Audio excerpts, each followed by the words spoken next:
Mulai ya. Assalamualaikum warahmatullahi wabarakatuh. Nabda bil basmalah.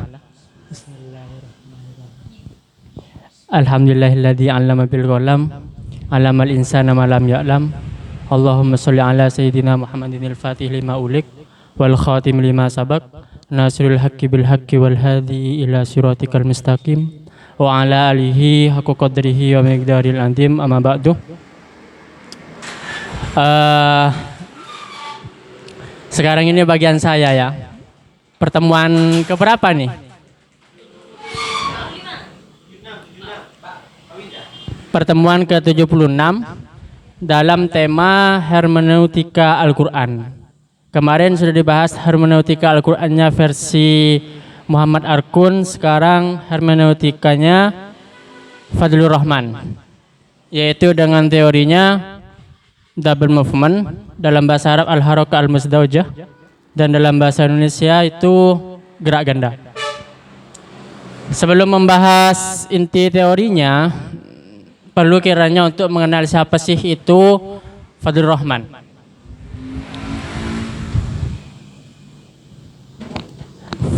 Nama yaitu Fadlur Rahman bin Maulana Shihabuddin. Ayahnya ini adalah seorang ulama yang bermadhab Hanafi. Karena pada saat itu di wilayahnya itu bermadhab Hanafi. Tempat dan tanggal lahirnya itu Hazara. Hazara itu bertempat di Pakistan, di dekat laut Hazara. Tapi sekarang itu Hazara itu gak ada. Hazaranya nih wilayah yang ada pada waktu masih ada kolonial waktu itu, yaitu masih ada Inggris ketika itu jajah. Madhab Fadlur Rahman yaitu madhab Hanafi, yang mana beliau ini sangat mengedepankan tentang ra'yu, yaitu akal. Meskipun demikian tidak meninggalkan nas, yaitu Al-Quran dan hadis. Terus pendidikannya yaitu awalnya itu bimbingan bapaknya, karena bapaknya adalah seorang ulama, maka dia belajar langsung kepada bapaknya, yang diantaranya adalah filsafat, bahasa Arab, teologi, hadis dan tafsir. Nah, kalau dilihat ya, ini di umur 10 tahun beliau belajar kayak gini, berarti tidak diragukan lagi tentang kualitas keilmuannya. Karena dari kecil sudah belajar tentang filsafat, bahasa Arab, teologi dan hadis, yang merupakan yang kita belajar itu secara mendalam itu cuman pada waktu ya kuliah kayak gitu. Itu pun kalau belajar kayak gitu. Terus kedua, setelah itu melanjutkan sekolahnya di sekolah modern di Lahore, di Islamabad. Terus setelah tamat sekolah, dia menuju ke Punjab University dengan mengambil jurusan bahasa Arab. Ya, dengan mengambil jurusan bahasa Arab, yaitu S1 S2-nya di Punjab University. Dan S3-nya dia melanjutkan ke Oxford University dengan mengambil jurusan yaitu jurusan sastra. Nah, latar belakang kenapa Fadlur Rahman itu sangat getol sekali dalam pemikirannya, dalam mengkritik orang-orang yang tradisionalis dan orang-orang yang fundamentalis. Karena pada waktu itu kondisi sosial pada masa Fadlur Rahman kecil dan sekolah di Pakistan itu banyak perdebatan antara modernis, fundamentalis dan tradisionalis. Itu perdebatannya itu adalah perdebatan terbuka. Dan hal ini tentunya sangat mempengaruhi pola pikir Fadlur Rahman. Apa yang didebatkannya yaitu seputar tentang bagaimana bentuk negara. Sehingga akhirnya itu tercetuslah revolusi Islam di Pakistan waktu itu. Lanjut. Nah, sekarang masuk ke epistemologi Al-Quran. Al-Quran menurut Rahman tuh kayak gimana kayak gitu. Pertama yaitu Al-Quran merupakan inspirasi Nabi Muhammad. Kayak gitu. Al-Quran itu menurut Fadlur Rahman, Al-Quran itu adalah inspirasi yang diturunkan melalui Jibril, melalui idea atau ide, dan bukanlah seperti suara-suara. Jadi menurut Rahman itu Nabi Muhammad menerima Al-Quran itu, menerima wahyu itu bukanlah melalui kata-kata yang disampaikan Jibril, akan tetapi melalui ide.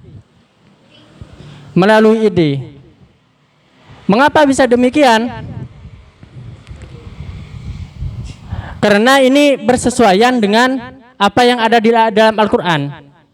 Yani wa ma kana lil basharin ayyukallimahullah illa wahyan. Sesungguhnya Allah itu tidak bisa memfirmankan sesuatu kecuali dengan wahyu. Wahyu itu tanpa isyarat apapun, tanpa suara, tanpa gerakan-gerakan. Karena apa? Karena wahyu ketika diturunkan itu terbebas daripada zaman, makan, dan dzaruf kayak gitu, terbebas daripada sesuatu. Sehingga kata menurut Rahman, sehingga hal ini membutuhkan kapasitas otak yang besar, katanya menurut Rahman. Jadi apa sih yang membedakan antara seseorang yang mendapatkan ilham dengan Nabi Muhammad yang mendapatkan wahyu? Kan menurut Rahman itu adalah ide. Kata menurut Rahman itu adalah ide. Apa sih yang ciri-ciri keilahiannya suatu ide itu? Kata menurut Rahman, itu adalah kapasitas nabi-nabi yang mempunyai persepsi kognitif yang sangat besar, yang berbeda daripada manusia pada umumnya, sehingga dia bisa menerima ide itu yang tanpa isyarat, tanpa suara, tanpa apapun masuk ke otak dan bisa timbul dengan bahasa Arab kayak gitu. Kalau dijadikan komputer, sesuatu yang besar itu, sesuatu yang besar yang dari Allah Maha Kuasa, dia memfirmankan sesuatu itu datanya sangat besar ke otak itu. Dan otak itu tidak mungkin bisa memproses, kata Rahman, tidak bisa memproses tanpa adanya otak itu berkapasitas besar kayak gitu. Sehingga apa ketika Nabi menerima wahyu, Nabi cuman bisa apa? Menjiplaknya, mengkopi apa yang diturunkan Allah melalui Jibril. Seperti ceritanya itu Iqra Jibril bilang Iqra. Maka Nabi Muhammad bilang, ma'an nabi qori'in, saya gak bisa baca. Iqra sampai 3 kali. Ma'an nabi qori'in, saya gak bisa baca. Akan tapi Nabi Muhammad itu mengulangi Iqra kayak gitu. Akan tetapi kita tidak mengetahui kita tidak mengetahui apa yang diucapkan Jibril itu. Tidak mengetahui apa yang diucapkan Jibril, tapi setelah diucapkan Nabi Muhammad itu, kita mengetahui itu bahasa Arab yaitu Iqra kayak gitu. Jadi di sini kita mengetahui bahwasanya Allah itu seandainya nabinya itu orang Indonesia nabinya itu adalah orang Indonesia, yang keluar dari mulut Nabi itu adalah bahasa Indonesia, karena sesuai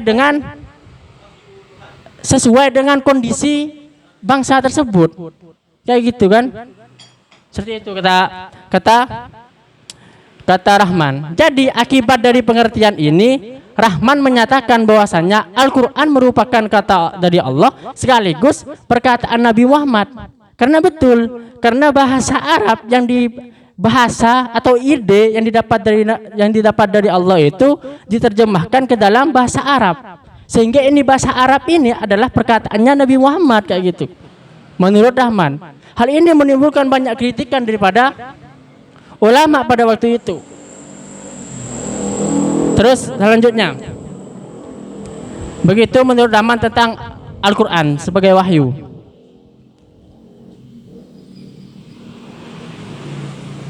Nah, seperti tadi kan tahu bahwasanya apa sih yang membedakan antara ide daripada orang lain dengan ide yang diperoleh daripada Nabi Muhammad, yaitu dengan adanya kapasitas yang besar, ya kapasitas otaknya yang besar, dan apa yang dituturkan itu adalah menimbulkan mukjizat. Apa itu mukjizatnya? Yaitu melemahkan sesuatu selain daripada Al-Quran. Jadi kata-kata Nabi Muhammad itu ketika menuturkan wahyu, ketika dapat wahyu, Nabi kata-katanya tersebut ialah bisa melemahkan tandingan daripada kata-kata tersebut.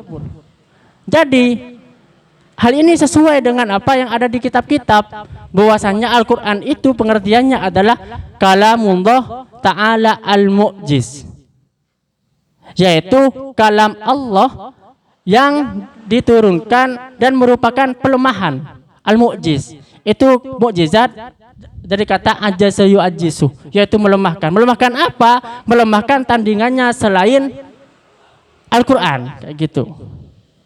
Jadi kata-kata yang keluar dari mulut Nabi Muhammad yang merupakan wahyu itu adalah mukjizat. Mukjizatnya apa? Pelemahan kepada tandingan selain Al-Quran. Itulah yang membedakan antara ide daripada orang lain dengan ide yang dari Nabi Muhammad SAW yang didapat dari wahyu, kayak gitu. Terus selanjutnya, nah, kalau hadis kayak gimana? Nah, di sini epistemologi hadis menurut Rahman itu, hadis dengan sunnah itu beda. Kalau hadis itu adalah tradition, verbal tradition, adapun kalau sunnah itu adalah silent tradition.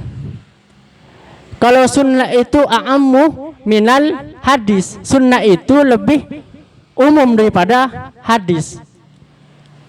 Kalau kita mikir semuanya, hadis sekarang yang berada 500, yang banyak itu 500.000. Kalau kita pikir, masa keseharian Nabi, tingkah laku Nabi itu dibatasi 500.000 itu? Kan nggak mungkin. Berarti ini ada selain yang 500.000 itu sunnah lain daripada Nabi. Nah, itu yang disebut Rahman. Dan sunnah ini yang tidak diketahui ini harus berdasarkan interpretasi, harus berdasarkan adaptasi. Hal inilah yang dilakukan oleh para sahabat ketika Nabi wafat. Nah, sahabat ini beristihad dengan apa? Dengan pedoman yang dimilikinya setelah dia melihat Rasulullah. Salah satu contohnya yaitu tentang ghanimah, yaitu harta rampasan. Pada waktu zaman Rasulullah, ghanimah itu harus dibagikan ke keluarga Nabi. Tetapi pada masa sahabat, yaitu pada masa Umar gak gitu. Gak dibagikan ghanimah itu, tapi dibiarkan dan dijadikan sebagai umum, sebagai halayak umum. Hal ini kan bertentangan dengan apa yang diperintahkan Nabi. Akan tetapi Umar itu mempunyai hujjah karena kondisi dan situasi pada waktu itu membutuhkan hal itu. Sehingga apa? Sehingga hal ini memicu Rahman mengatakan bahwasanya hadis itu perlu untuk diinterpretasi lagi sehingga bisa sesuai dengan kondisi dan tempat masing-masing tersebut. Nah, perkembangan sunnah menjadi hadis formal itu ada 3 tahap. Yang pertama itu sunnah itu umum, dan menjadi formal itu yang 500.000 itu ada 3 tahap. Pertama itu adalah pada zaman Nabi, yaitu hadis atau sunnah pada waktu itu informal. Jadi apa yang pengen ada masalah, kita langsung lapor Nabi. Nabi langsung kasih jawabannya. Itu gampang karena Karena gak ada kodifikasian, gak ada apa kayak gitu. Gak ada gak ada hadasana, gak ada kayak gituan. Nah, setelah itu, setelah meninggalnya Nabi, maka ada tabiin yang tidak bisa bertemu Nabi untuk menanyakan suatu masalah. Maka hal itu mereka, para sahabat itu beristihad, berlandaskan dengan apa yang ia contohi daripada tingkah laku Nabi Muhammad. Sehingga pada waktu itu banyak ijtihad yang baru dan sesuai dan berbeda karena perbedaan tempat, situasi dan kondisi. Sesuai dengan orang yang meminta, orang yang menanyakan hal tersebut. Nah, menjadi formal, sunnah itu menjadi formal ketika pada saat kodifikasian. Pada saat hadis itu sudah ditulis-tulis. Sehingga hal ini memicu kemandekan dalam beristihad. Karena apa? Karena hadis itu langsung dipraktikkan kepada tempat tersebut, meskipun itu tidak sesuai dengan tempat tersebut, langsung dipraktikkan saja. Inilah yang memicu Rahman untuk memunculkan teorinya, yaitu teori dalam memahami hadis, yaitu teori double movement-nya. Nah, apa itu double movement? Yaitu gerakan ganda. Ada di sini statement, ada zaman ul dan zaman now. Gerakan pertama yang dilakukan Rahman itu ada 2 langkah. Gerakan pertamanya, yaitu suatu statement itu harus dilakukan penggalian makna di zaman ul, yaitu zaman pada waktu Al-Quran itu turun, bagaimana kondisinya, ya, bagaimana latar belakangnya, itu harus melihat ke belakang, ke zaman ul. Nah, langkah kedua setelah mengetahui makna teksnya apa, baru kita melakukan generalisasi, yaitu pengumuman nilai-nilai dasar, sehingga nilai-nilai dasar tersebut menjadi tujuan daripada terselenggaranya hukum tersebut. Nah, setelah itu prinsip-prinsip umum itu dibawa ke zaman now, zaman sekarang, dan disesuaikan dengan kondisi sekarang. Bagaimana caranya kita mengetahui? Latar belakang, sejarahnya, kondisi sosialnya pada waktu zaman, yaitu dengan melakukan kritik sejarah. Contoh semuanya. Dalam ayat as-sariqatu was-sariqatu faqta'u aydiyahuma jazaa'an bima kasabah nakalan minallah, kayak gitu kan. Menurut Rahman, kan faqta'u aydiyahuma itu statement. Potonglah kedua tangan mereka, itu adalah statement. Statement ini tidak sesuai di zaman now, kata Fadlur Rahman, itu tidak sesuai. Jadi karena ini tidak sesuai, nggak mungkin dong masa Al-Quran kalah dengan zaman kayak gitu. Seharusnya itu Al-Quran itu adalah melemahkan apa yang selain daripada dari Al-Quran. Kalau ternyata Al-Quran itu kalah terhadap zaman, maka Al-Quran itu bukanlah mukjizat, gitu menurut Rahman. Maka untuk menjadikan ayat-ayat dahulu itu masih berlaku daripada sekarang, itu statement tersebut harus dibawa ke zaman ul itu. Dengan cara apa? Dengan cara menganalisisnya. Apa sih prinsip umum daripada faqta'u aydiyahuma? faqta'u aydiyahuma jazaan bima kasaba nakalan minallah. Kan faqta'u aydiyahuma itu menurut Rahman itu untuk jaza, untuk balasan terhadapnya, hukuman terhadapnya. Terus dan nakalan minallah sebagai perintah daripada Allah. Nah, intinya itu sebagai nilai dasarnya itu adalah sebagai tujuan sebagai balasan dan tujuan untuk taat kepada Allah. Nah, kalau tujuannya memang begitu menurut Rahman, maka kita bisa dong selain faqta'u aydiyahuma kayak gitu. Selain pemotong tangan itu boleh dong. Karena apa? Karena prinsip umumnya itu adalah untuk balasan kepada si pencuri dan untuk sebagai ketaatan dalam menjalankan perintah Allah. Jadi menurut Rahman boleh selain daripada faqta'u aydiyahuma itu atau potong tangan itu nggak diterapkan di zaman now kayak gitu. Dengan cara apa? Rahman itu menyatakan faqta'u aydiyahuma itu adalah memotong kemampuan untuk mencuri.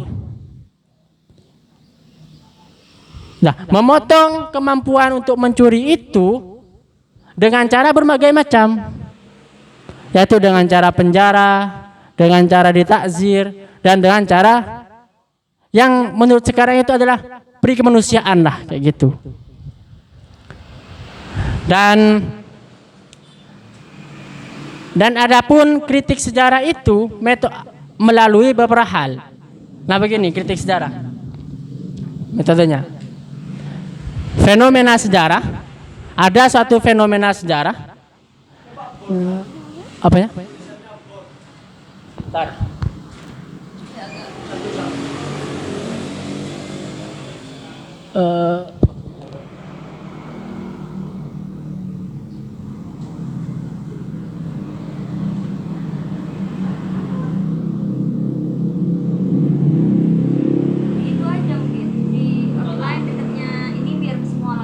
Kenapa? Yang di sebelahnya slide. Gimana? Gak paham soalnya.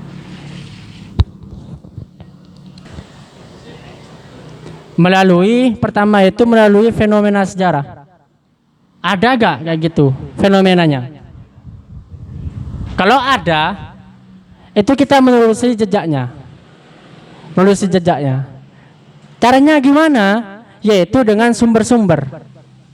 Kalau di Fadlur Rahman itu dengan cara meneliti asbabun nuzul, nasih mansuh, dan ilmu-ilmu yang lainnya yang dalam untuk mengorek suatu fenomena sejarah yang seperti kemarin di WhatsApp itu filologi. Nah, terus setelah itu dikritik sumbernya. Betul nggak, valid nggak sumbernya di sini? Nah, setelah kevalidan itu, maka akan timbul beberapa fakta.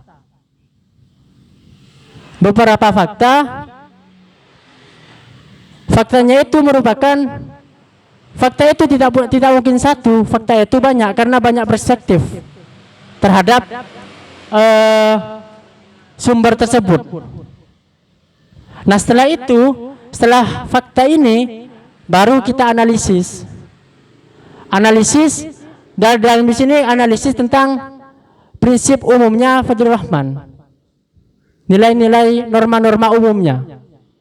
Nah, setelah mengetahui nilai-nilai umumnya, baru itu hasilnya itu berapa norma tersebut.